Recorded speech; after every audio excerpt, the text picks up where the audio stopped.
বাংলার আয়না চ্যানেলে সকলকে স্বাগতম। দর্শকবৃন্দ, দেশ বিদেশ যে যেখান থেকে দেখছেন সকলকে জানায় আন্তরিক ভালোবাসা, শুভেচ্ছা। কিছুদিন আগে আমাদের মমতা ব্যানার্জি সরকার, আমি ওনার রাজ্যে বসবাস করি, উনি একটা বিল পাস করেছিলেন ইমাম সাহেবদের 2500 টাকা করে ভাতা। শুনেছেন না?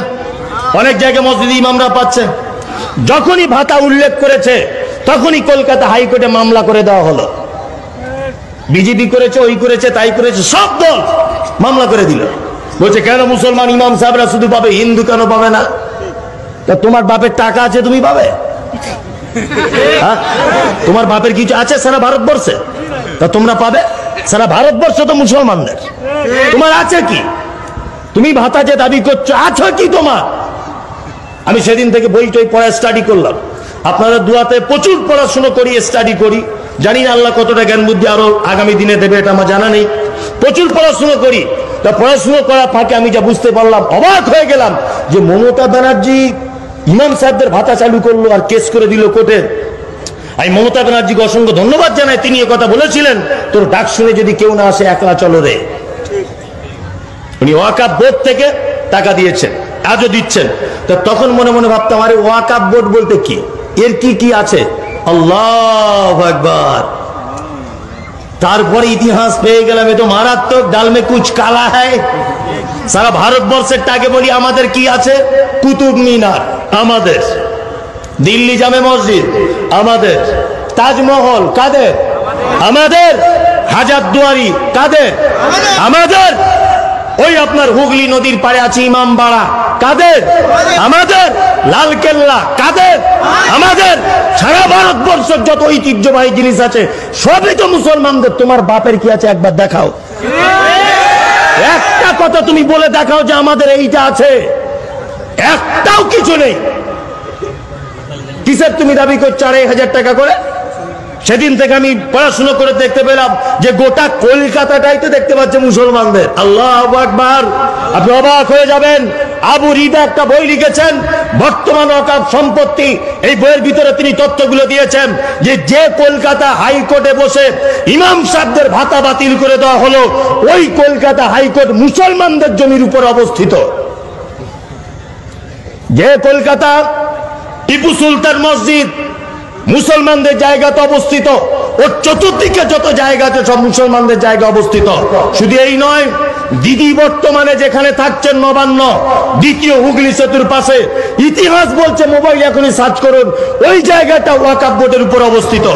আপনাকে আবার বলছি, শুনে রেখে দেন, ইডেন গার্ডেন মুসলমানদের সম্পত্তিতে অবস্থিত। মোহনবাগান, ইস্ট বেঙ্গল ক্লাব মুসলমানদের জায়গার উপর অবস্থিত। আলিপুর আবহাওয়া দপ্তর মুসলমানদের জায়গার উপর অবস্থিত।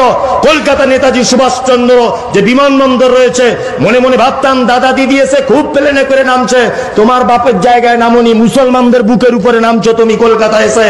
তার জ্বলন্ত প্রমাণ হচ্ছে এই, এখনো পর্যন্ত যদি কেউ এয়ারপোর্টে যান, এয়ারপোর্ট 2.5 নম্বর থেকে গাড়িতে উঠবেন, আপনি বলবেন যে আমি বারাসাতের দিকে যাব, যশোর রোডে ডান দিকে দেখতে দেখতে যাবেন, ভিতরের কাঁটা তার দিয়ে একটা মসজিদ করা আছে ছোট্ট করে, মসজিদ ভাঙা যায়নি।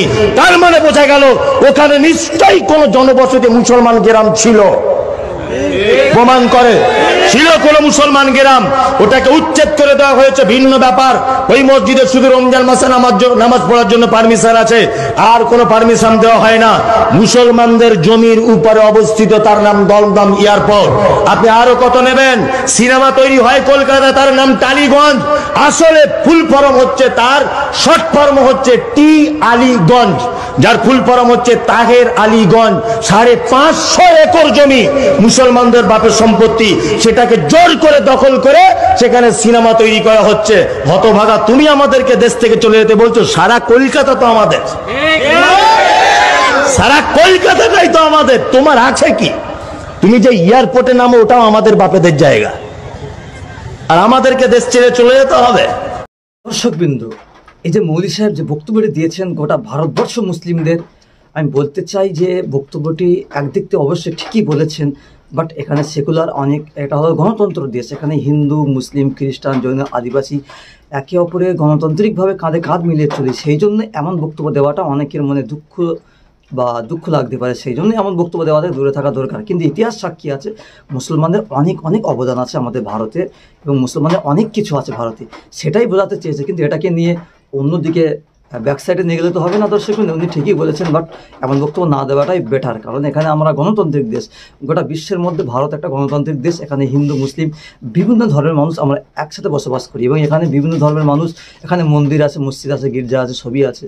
সেই জন্য এমন বক্তব্য দিতে হবে ভারতবর্ষের ভূখণ্ডে থেকে, যাতে অন্য কোনো গায়ের মুসলিম, অন্য কোনো ধর্মের মানুষের যেন ব্যথিত না হয়, দুঃখিত না হয়। তো দর্শক কিন্তু অবশ্যই ভিডিওটি শেয়ার করেন, সারা বাংলার মানুষকে দেখার সুযোগ করে। সত্যের পাশে শক্ত হবে বাংলা রায়না ইউটিউব চ্যানেল।